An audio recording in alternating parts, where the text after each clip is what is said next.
Предимно чушка и домат слага в лютеницата и вече своите разновидности, моркови, пътладжан, печени, само изварени, с добавка на леко лютиви чушки, ако трябва да бъде пикантна.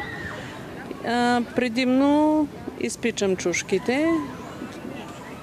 Доматите се изваряват, за да станат на пюре.